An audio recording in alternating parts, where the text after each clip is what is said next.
बंद चारदीवारियों और करीने से सजे हुए मैदानों की जगह एक स्वाभाविक परिवेश में बच्चों का खेल उन्हें बहुत कुछ एहसास दिलाता है कि वे अपने जीवन को खुद नियंत्रित कर रहे हैं। यह वह मौका है जब वे अपनी जीवन की बागडोर खुद थाम लेते हैं। जब यह डोर बड़े छीन लेते हैं तो वे बच्चों से बहुत कुछ छीन लेते हैं।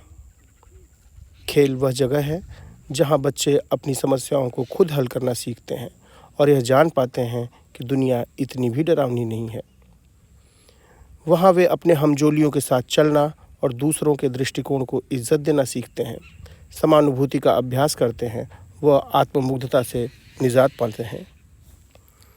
हमें और साहसी होने की ज़रूरत है ताकि बच्चों के जीवन में स्कूल की लगातार बढ़ती घुसपैठ के खिलाफ खड़े हो सकें। हमारे बच्चों को स्कूलों की और ज़्यादा दखलंदाजी की ज़रूरत नहीं है। उनके जीवन में स्कूल का दखल कम होना चाहिए। बेशक उन्हें कुछ दिशा निर्देश चाहिए, कुछ सहयोग चाहिए, लेकिन ज़्यादा स्कूलिंग नहीं। हमें बच्चों के खेलने की जगहों को फिर से स्थापित करना होगा। वे एक तरह से विलुप्त हो गई हैं। हमने पगडंडियों को हड़प लिया है, खेत खलिहानों को हड़प लिया है। हमें कुछ समय के लिए शहर की सड़कों को बंद कर देना चाहिए ताकि बच्चे उन पर कब्जा जमाएं और खेल सकें। हमें दुस्साहसिक खेलों के मैदान विकसित करने चाहिए जैसे यूरोप में आमतौर पर पाए जाते हैं।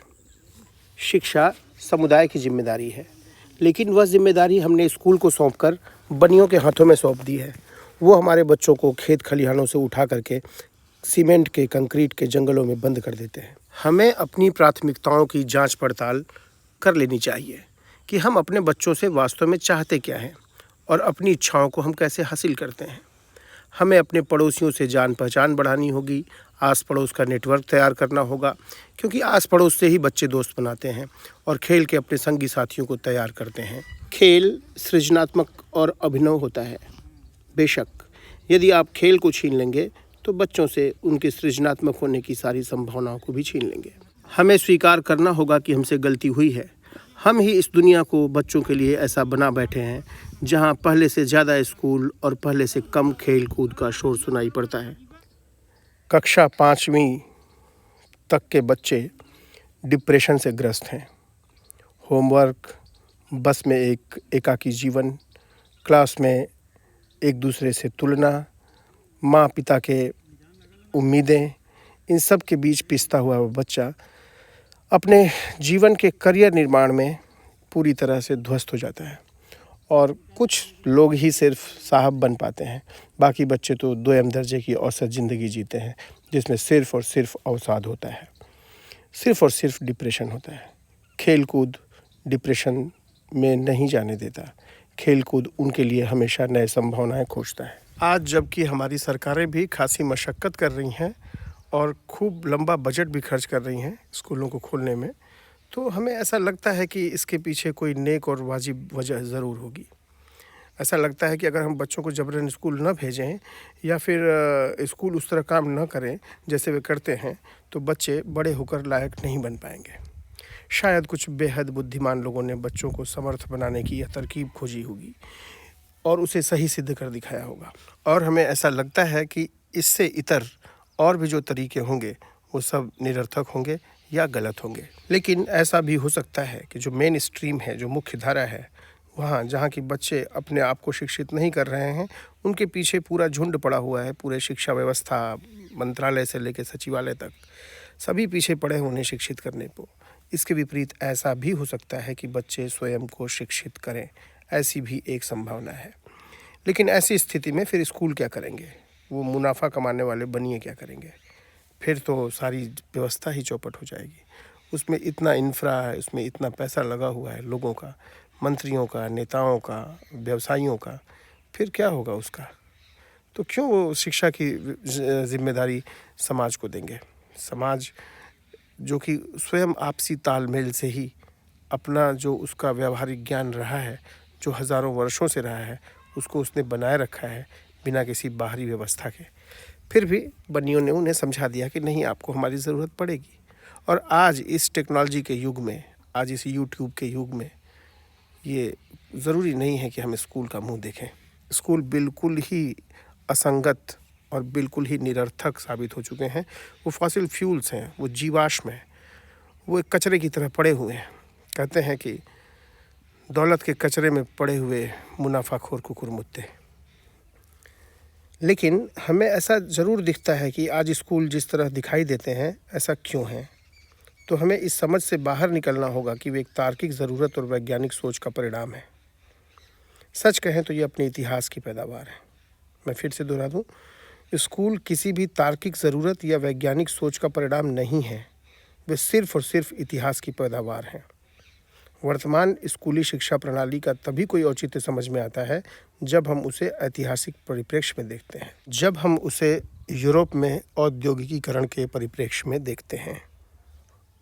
हमने बच्चों के लिए एक ख़राब दुनिया बना डाली है, जो ज़रूरी नहीं है कि बड़ों के लिए भी उतनी ही ख़राब हो, और हो सकता है कि बूढ़ों के लिए तो और बेहतर हो। हमने बच्चों के भीतर उस एहसास को सिमटते हुए देखा है कि उनके खुद के जीवन पर उनका अपना नियंत्रण है। उन्हें यह एहसास ही नहीं है कि वे अपने जीवन को नियंत्रित कर रहे हैं, बल्कि उन्हें यह एहसास है कि मेरा जीवन किन्हीं और लोगों के द्वारा नियंत्रित हो रहा है। उनके माँ बाप, उनके टीचर्स, उनके कोच, सारा रिमोट कंट्रोल उस बच्चे के भीतर नहीं है, कहीं बाहर है। और बड़े होने पर भी यही होगा। उनका रिमोट कंट्रोल, न्याय व्यवस्था, पुलिस, ये पूरी जो संस्था है, पूरा जो तंत्र है, वही उन्हें नियंत्रित करेगा। यही स्कूल इसलिए समाज का एक पुर्जा है। इस समाज के स्टेटस क्वो को, इसकी जो अभी वर्तमान व्यवस्था है, जो भ्रष्ट समाज है, इसी को बनाए रखने की कोशिश का एक पुर्जा है। स्कूली पढ़ाई जिसे बहुत सारे बच्चे पसंद नहीं करते हैं, लेकिन उन्हें करना पड़ता है, और खेल जिसे हर बच्चा पसंद करता है, समय की बर्बादी समझा जाता है। हमारे स्कूली तौर तरीकों का यही सबसे अहम पाठ है। अगर बच्चे स्कूल में कुछ भी नहीं सीखते तो भी उन्हें केवल काम व खेल के बीच फ़र्क समझ में आ जाता है, और वे जानते हैं कि पढ़ना काम होता है, खेलना नहीं। खेलना आनंद है, पढ़ना आनंद नहीं है। और आज तो जो चालाक एजुकेशनिस्ट हैं, वो खेल को हथियार की तरह इस्तेमाल करते हैं। स्कूलों में बच्चों को इंटरवल के नाम पर कुछ खाली समय भी दिया जाता है, और मगर बच्चों के खुद के खेलों को शिक्षा की बुनियाद के रूप में अब भी पूरी तरह अपर्याप्त समझा जाता है। बच्चे जिनमें खेलने की ख्वाहिश इतनी ज़बरदस्त होती है, इतना जुनून होता है कि वे खामोश नहीं बैठ सकते, आज पीटे नहीं जाते हैं, लेकिन अब उनका इलाज किया जाता है। अब वो पीटने को इलाज कहते हैं। इस युग के दबाव में स्कूल आज पहले जैसे कठोर नहीं रहे, लेकिन सीखने के बारे में उनकी कुछ मान्यताएं आज भी वैसी की वैसी बेकार और आदिम हैं।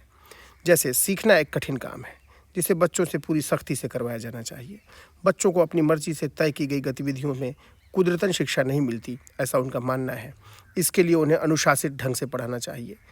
निर्धारित पाठ जिन्हें पढ़ना बच्चे के लिए ज़रूरी है, वे पेशेवर शिक्षाविदों द्वारा तैयार किए जाने चाहिए, खुद बच्चों द्वारा नहीं।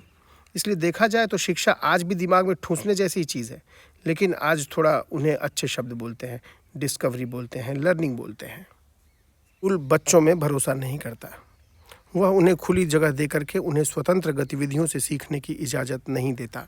वह यह सोचता है कि कुछ पढ़े लिखे एक्सपर्ट जो कि पूरे जीवन का रस खो चुके हैं और सिर्फ अपनी आजीविका के लिए ही यहाँ वहाँ लटके हुए हैं, उन्हीं के सिखाने से बच्चे सीखेंगे। लेकिन ऐसा नहीं है, यह बच्चे की हत्या है, आंतरिक हत्या, आत्मिक हत्या। लेकिन हमें यह स्वीकार करना पड़ेगा कि औद्योगिक युग से पहले सैकड़ों हज़ारों वर्षों तक बच्चे खुद से निर्देशित खेलों और खोज विधियों से खुद को प्रशिक्षित करते रहे।